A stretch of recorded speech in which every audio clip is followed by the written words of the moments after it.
அனைவருக்கும் வணக்கம் நண்பர்களே. நான் உங்கள் பிரகாஷ். மகிழ்ச்சியான வாழ்க்கை ஒவ்வொருத்தருக்கும் கிடைக்கணும், ஒவ்வொரு உயிருமே மகிழ்ச்சியாக வாழணும் அப்படிங்கிற ஒரு உயர் நோக்கத்தில் இந்த மகிழ்ச்சி பற்றின என்னோடய சிந்தனைகளை தினமும் உங்கள்கிட்ட நான் பகிர்ந்துட்டுருக்கேன். இன்றைக்கி அதன் தொடர்ச்சியாக சில சிந்தனைகளை உங்கள்கிட்ட நான் பகிர்ந்துக்க போகிறேன். எல்லோரும் மகிழ்ச்சியாக இருக்கீங்களா? நிச்சயமாக நீங்கள் இருப்பீங்கன்னு நான் நம்புகிறேன். இன்றைக்கி நான் சில விஷயங்கள் சொல்கிறேன், அதையும் நீங்கள் யோசித்து பாருங்கள். என்னோடய பதிவுகள் எதுவுமே ஒரு முடிவான கருத்துக்கள் கிடையாது. இது எல்லாமே என்னுடைய ஒரு சிந்தனை வெளிப்பாடுகள் தான். இதை யாருமே ஒரு முடிவுன்னு எடுத்துக்காதீங்க. நான் சொல்கிற விஷயங்களை நீங்கள் ஆராய்ச்சி பண்ணி பாருங்கள், நீங்கள் யோசித்து பாருங்கள். உங்களுக்கு பிடிச்சிருந்ததுன்னா சரி, இது மாதிரி பயிற்சி பண்ணலாமா அப்படின்னு நீங்கள் யோசிங்க. சரியா நண்பர்களே? இன்றைக்கி முக்கியமான ஒரு விஷயம் என்னென்னா, இந்த மகிழ்ச்சி அப்படிங்கிற ஒரு நிலை எங்கே இருந்து ஆரம்பிக்குது அப்படின்னு பார்த்தா, அது நம்மளுடைய மனம் சார்ந்த ஒரு விஷயமா இருக்குது. ஆமாம், நம்மளுடைய மகிழ்ச்சிக்கு மனம் அப்படிங்கிற ஒரு விஷயம் ரொம்ப ரொம்ப முக்கியமான ஒரு செயலாக இருக்குது. சரி, இந்த மனம் எப்படி செயல்படுது? எதை நோக்கி செயல்படுது? காலையில் தூங்கி எந்திரிக்கிறீங்க, ரொம்ப சந்தோஷமாக எந்திரிக்கிறீங்க, நைட்டு தூங்க போகிறீங்க. இந்த இடைப்பட்ட காலங்களில் எத்தனை மணித்துளிகள் உங்களுக்காக நீங்கள் பயன்படுத்துகிறீங்க?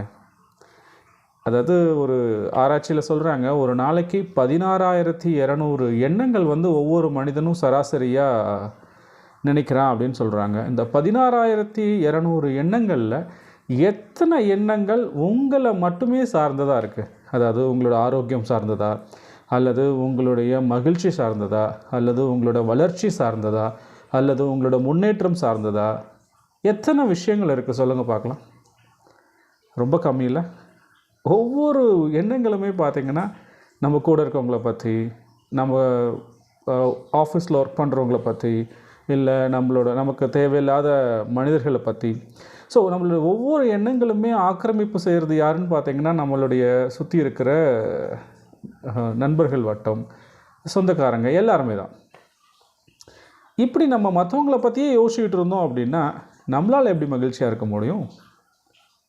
இப்போ நம்ம ஆரம்பிக்கலாம் நண்பர்களே. கொஞ்சம் உங்களுக்காக நீங்கள் நேரத்தை செலவு பண்ணுங்கள். கொஞ்சம் கொஞ்சமாக அந்த மற்றவர்கள் அப்படிங்கிற ஒரு சூழ்நிலையை உங்களுக்குள்ளே கொஞ்சம் கொஞ்சமாக நீக்க பழகுங்க.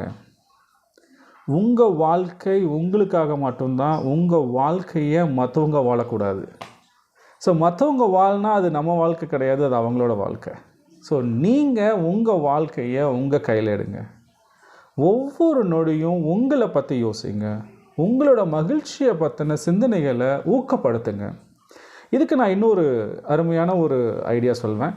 இந்த ப்ரேயர், அதாவது பிரார்த்தனை அப்படிங்கிறது ஒரு நமக்குள்ளே இருக்கிற ஒரு விஷயம் இல்லையா? நீங்கள் என்றைக்காவது ப்ரே பண்ணும் போது, நான் சொல்கிறேன், நீங்கள் இதுக்கு கோயிலுக்கு போகணும் அப்படின்லாம் கிடையாது. நீங்கள் எங்கே இருக்கீங்களோ அங்கே கண்ண மூடி ஒரு பிரார்த்தனை பண்ணலாம். உங்களுக்குள்ளே ஒரு பிரார்த்தனை பண்ணுங்கள். நான் மகிழ்ச்சியாக இருக்கேன். திரும்ப திரும்ப சொல்லுங்கள், நான் மகிழ்ச்சியாக இருக்கேன், நான் சந்தோஷமாக இருக்கேன், நான் ரொம்ப ஆனந்தமாக இருக்கேன். நீங்கள் திரும்ப திரும்ப இந்த வார்த்தைகளை உங்களுக்குள்ளே பயன்படுத்த ஆரம்பிக்கும் போது உங்களுக்குள்ள ஒரு தாக்கத்தை நீங்கள் நிச்சயமாக உணர்வீங்க. அந்த தாக்கம் என்ன பண்ணுன்னா, உங்களுடைய மகிழ்ச்சியான எண்ணங்களை அதிகப்படுத்தும். இதை நீங்கள் பயிற்சி பண்ணி பாருங்கள். கண்டிப்பாக இதன் மூலிமா உங்களுக்கு ஒரு அற்புதமான ஒரு நன்மை கிடைக்கும். என்ன பண்ண போகிறீங்க? உங்களுக்குள்ளே திரும்ப திரும்ப சொல்லுங்கள், நான் மகிழ்ச்சியாக இருக்கேன், நான் நல்லா இருக்கேன், நான் சந்தோஷமாக இருக்கேன், நான் சந்தோஷமாக இருக்க போகிறேன். இந்த மாதிரி நீங்கள் தொடர்ந்து சொல்ல சொல்ல சொல்ல சொல்ல உங்கள் மனம், அதாவது மனம் எதையோ ஒரு விஷயத்தை சிந்திச்சிட்ருக்கு இல்லையா, அந்த சிந்தனையை டைவர்ட் பண்ணி நீங்கள் சொல்கிறத நினைக்க வைக்கிற மாதிரி. மனம் மற்றவங்களை பற்றி யோசிக்கும் போது திடீர்னு நீங்கள் சொல்கிறீங்க, நான் மகிழ்ச்சியாக இருக்கேன். அப்போ உங்கள் மனம் என்ன சொல்ல ஆரம்பிக்கும்?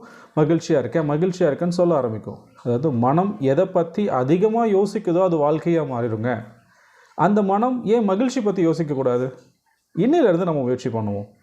மனம் தொடர்ந்து நம்மளை மகிழ்ச்சியாக இருக்கும், மகிழ்ச்சியாக இருக்கும், சந்தோஷமாக இருக்கும் அப்படிங்கிற ஒரு நிலையை நமக்குள்ளேயே நம்ம ஏற்படுத்திக்கிட்டே இருக்க இருக்க இருக்க இருக்க இருக்க கொஞ்ச நாளில் நீங்கள் எவ்வளோ பெரிய கஷ்டத்தை உங்கள் லைஃப்பில் நீங்கள் ஃபேஸ் பண்ணிக்கிட்டு இருந்தாலுமே அதை தாண்டி ஒரு மகிழ்ச்சியான ஒரு வட்டத்துக்குள்ளே நீங்கள் வந்துடுவீங்க. இதை பயிற்சி பண்ணலாமா நண்பர்களே? முயற்சி பண்ணலாமா? கண்டிப்பாக முயற்சி பண்ணுங்கள். அது நிச்சயமாக ஒரு நல்ல பலன் கொடுக்கும். ஸோ மீண்டும் ஒரு பதிவில் உங்களை சந்திக்கிறேன். அது வரைக்கும் நன்றி, வணக்கம்.